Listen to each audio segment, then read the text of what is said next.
গতকালকে আমি আমার জীবনের নিরাপত্তা চেয়ে শেরেবাংলানগর থানায় একটি জিডি করি।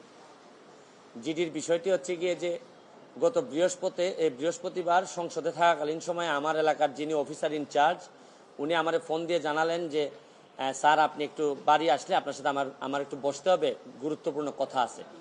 তো শুক্রবারে আমি বাড়ি যাওয়ার পর উনি দুপুরবেলা আমাকে বললেন, আমাকে একটা মেসেজ দেখালেন যে উনাকে একটা লোক 2-3 দিন ফোন করার পর উনি যখন আমলে নিচ্ছিলেন না তখন উনারে একটা মেসেজ দেয় যে ওই লোকটা, অজ্ঞাতনামা লোকটা আমার সাথে দেখা করতে চায়, কথা বলতে চায়, দেখা করতে চায় না, কথা বলতে চায়। তো ওসি সাহেব আমলে নেননি। পরে যখন মেসেজটা দেখছেন যে মেসেজের মধ্যে আছে, দেখা যাচ্ছে যে একটা কন্ট্রাক্ট কিলার গ্রুপ যারা হায়ার করা হয়েছে তারা নাকি অ্যাক্টিভ, তার বক্তব্য অনুযায়ী। তো ওসি সাহেব আমারে উনার ফোন দিয়ে ওই অজ্ঞাতনামা ব্যক্তির সাথে ফোনে ধরাই দিলেন। আমি কথা বললাম, কথা বলার পর যে জিনিসটা ওরা জানাইলো আমাদেরকে, ওই অজ্ঞাতনামা ব্যক্তি সে নিজেকে আইডেন্টিফাই করতে চায় না, সে তার অ্যাড্রেস বলতে চায় না।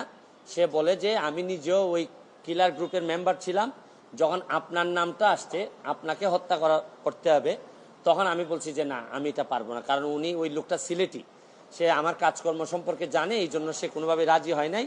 তখন সে বলছে যে আমার বিষয়টা হচ্ছে গিয়ে, তার বক্তব্য অনুযায়ী আমার বিষয়টা হচ্ছে গিয়ে আমি আপনাকে একটা ওয়ার্নিং দিচ্ছি, আপনি এই 2-3 দিন আপাতত ঘরের বাইরেই যাবেন না।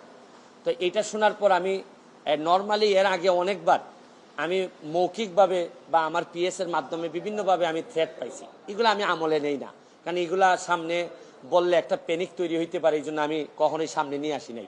এইবার যখন আমার এলাকার ওসি সাহেবের মাধ্যমে আসছে তখন আমার কাছে মনে হয়েছে যে মানুষ যখন কখনো কোনো ওসিরে নর্মালি তো কেউ ফোনই দেয় না, তার উপর যখন সে এইরকম একটা মেসেজ দিয়েছে তখন আমার মনে হয়েছে যে সিরিয়াসলি একটা পটেনশিয়াল থ্রেট, আমার এটা অবশ্যই আমলে নিতে হবে।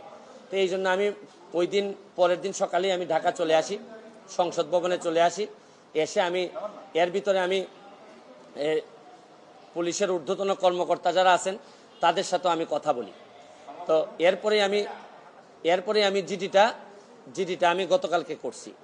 কিন্তু আমার যে জায়গাটাতে প্রশ্ন হচ্ছে, দেখেন আমি একজন মেম্বার অফ পার্লামেন্ট, পুলিশ যখন আমার এলাকার ওসি সাহেব যখন জানলেন কোনো একটা মারফতে যে আমার একটা লাইফ রিস্ক আছে, তখনই কিন্তু উচিত ছিল যে উনি এসপি সাহেবের সাথে আলাপ করবেন, ডিআইজি সাহেবের সাথে আলাপ করবেন, এটা কি আসলেই থ্রেট নাকি না কেউ বোগাস নাকি না কিছু, এটা তো আমার কাছে আসার আগেই এদের তদন্ত করে ফেলা উচিত ছিল।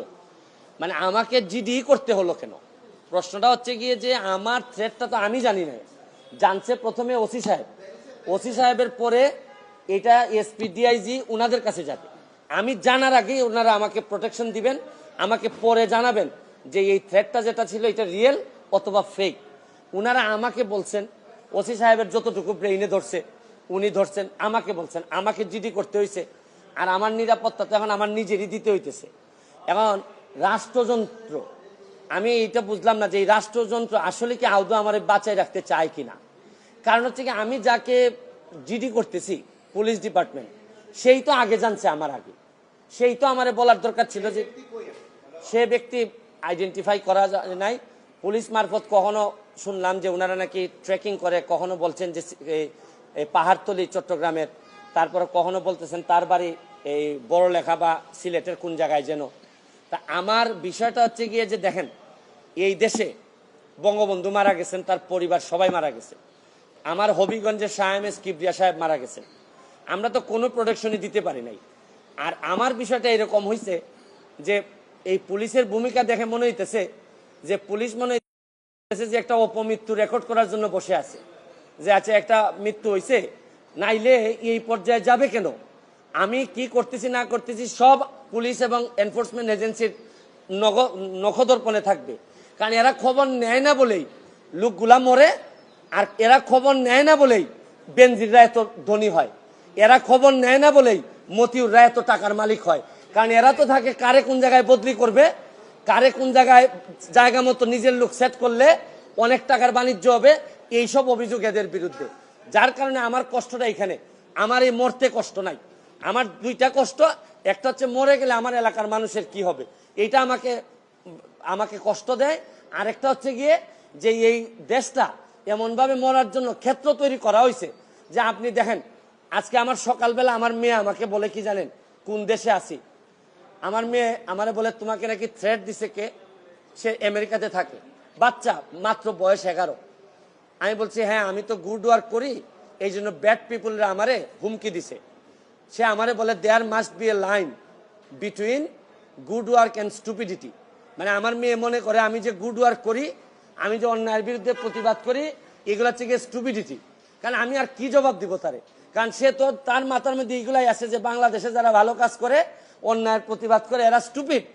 কিন্তু আমার মেয়ে অল্প বয়সী মেয়ে, আমি তো বুঝাইতে পারি না যে আমার জন্ম এই দেশে, এই দেশের মানুষের কল্যাণে আমি কাজ করতে চাই, কারণ আমার রক্তের মধ্যে এটা আছে, আমি করবো কি এটা, যে ধরনের প্রোটেকশন। আমি তো আর আগের ব্যারিস্টার সুমন না, মেম্বার অফ পার্লামেন্ট হিসাবে আপনি না আগের ব্যারিস্টার সুমনকে ফেলে দিলেন, কিন্তু মেম্বার অফ পার্লামেন্ট হিসাবে আমার সিকিউরিটির আগেই আমি যে জিডি করা লাগলো এটার জন্য দুঃখ প্রকাশ করতেছি। কেন আমি জিডি করব? আর যদি এটা আমার কাছ থেকে ইনফরমেশনটা আসতো যে আমার পিএস বলছে যে আমারে থ্রেট দিছে, বা আমার এক বন্ধু বলছে, বা আমার এক আত্মীয় স্বজন বলছে, তা নয় আমি জিডি করলাম। পুলিশের মাধ্যমে যখন আসে তখন তো সাথে সাথে কাজটা করার দরকার ছিল। এখন বুঝেন অবস্থাটা কোন জায়গায় আছে।